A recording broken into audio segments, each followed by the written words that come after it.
பிரியமானவர்களே, இயேசு கிறிஸ்துவ நாமத்தில் உங்களுக்கு என் அன்பின் வாழ்த்துக்கள். எப்படி சுகமா இருக்கீங்களா? நல்லா இருக்கீங்களா? மன மகிழ்ச்சியா இருக்கிறீங்களா?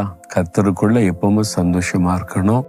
ஏன்னா இயேசு கிறிஸ்து உங்களை நேசிக்கிறார், உங்க கூட இருக்கிறார். ஒரு சோர்வு, ஒரு மனமடிவு, நான் எதை செய்தாலும் வாய்க்க மாட்டேங்குது, எவ்வளோ பிரயாசப்பட்டாலும் ஜெயம் உண்டாக மாட்டேங்குது, இந்த மாதிரி ஒரு சோர்வோடு நீங்கள் இருக்கிறீங்களா? ஏன் என் காரியம் மட்டும் நடக்க மாட்டேங்குது? நான் எவ்வளோ பிரயாசப்பட்டு உழைச்சாலும் பிஸ்னஸில் லாபமே இல்லை, கஷ்டப்பட்டு ஊழியம் செய்தாலும் ஒரு ஆத்மா அறுவடைய பலனை பார்க்க முடியல, எவ்வளோ முயற்சி பண்ணி படித்தாலும் வெற்றி கிடைக்க மாட்டேங்குது, இது மாதிரி கலங்கி இருக்கிறீங்களா? ஆண்டவர் சொல்றாரு, 2 நாளாகம 15ஆம் அதிகாரம் 7ஆம் வசனத்தில், நீங்களோ உங்கள் கைகளை நெகிழ விடாமல் திடன் கொள்ளுங்கள், உங்கள் கிரியைகளுக்கு பலன் உண்டு என்று கர்த்தர் சொல்றார். உங்களுடைய கையின் கிரியைகளை நெகிழ விடாதங்க. இவ்வளவு பிரயாசப்பட்ட லாபமே இல்லை, ஒரு பலனே இல்லை, ஒரு வெற்றியே இல்லை, இந்த மாதிரி காரியங்கள் ஆசீர்வாதமா இல்லை அப்படின்னு சோர்ந்து போகாதுங்க. தொடர்ந்து செய்யுங்க. செய்கிற காரியத்தை தொடர்ந்து செய்யுங்க. உற்சாகமா செய்யுங்க. உற்சாகமா பிரயாசப்படுங்க.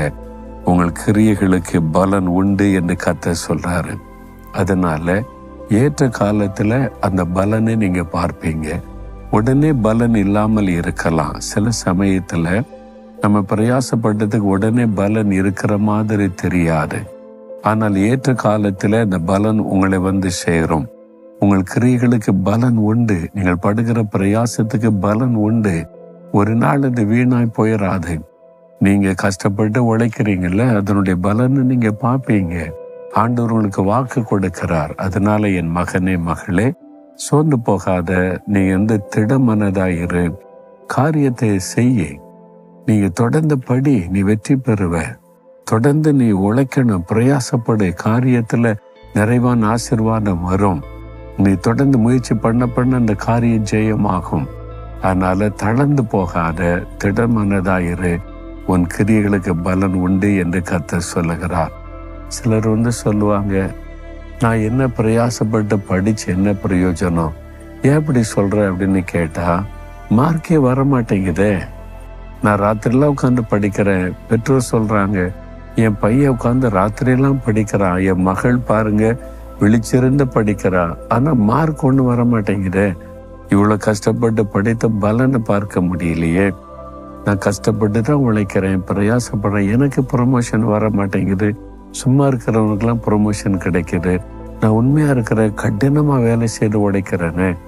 இந்த நிலத்துல காலையிலே போய் நிலத்துல பிரயாசப்படுறேன், ஆனா ஒரு அறுவடையை பார்க்கும்போது ஒரு பலனே இல்லையே. நான் இவ்வளவோ ஜெபம் பண்றேன், ஊழியம் செய்யறேன், பிரயாசப்படுறேன், ஆத்துமாக்களை பார்க்க முடியல, அப்படியே தானே இருக்குது, ஒரு வளர்ச்சியே இல்லையே. சோர்ந்து போய் இருக்கிறீங்க தானே? ஆண்டவர் உங்களோடு தான் பேசுகிறார். என் மகனே மகளே, உன் கிரியைகளை நான் கவனித்து கொண்டிருக்கிறேன். ஏற்ற காலத்தில் அதுக்குரிய பலனை உனக்கு கட்டளையிடுவேன். அதனால சோர்ந்து போகாத, உன் கிரியைகளுக்கு பலன் உண்டு என்று ஆண்டவர் சொல்றாரு. விசுவாசத்தோட தொடர்ந்து செய்யுங்க, விடாதுங்க. காரியம் ஒரு ஆசீர்வாதமாய் நடப்பதை நீங்கள் பார்ப்பீங்க. உங்கள் கிரியைக்குரிய பலன் உங்களை தேடி வரும். நம்முடைய கிரியைகளுக்கு ஏற்ற பலன் தருகிற ஆண்டவர் நமக்கு இருக்கிறார் என்று வேதம் சொல்லுகிறாரு. பிறகு எதுக்கு நீங்க பயப்படணும்?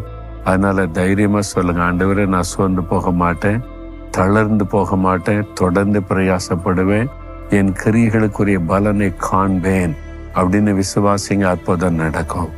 ஆண்டவரே, இந்த மகனோட மகளோட பேசினீங்க, சோர்ந்து போய் இருக்கிறாங்க, அவங்களை பலப்படுத்துங்க. தளர்ந்து போயிருக்கிற கைகளை திடப்படுத்துங்க. அவனுடைய கிரியைகளுக்குரிய பலனை சீக்கிரத்தில் கண்டு மகிழும்படி செய்யுங்க. இயேசுவின் நாமத்தில் ஜெபிக்கிறேன். ஆமேன், ஆமேன்.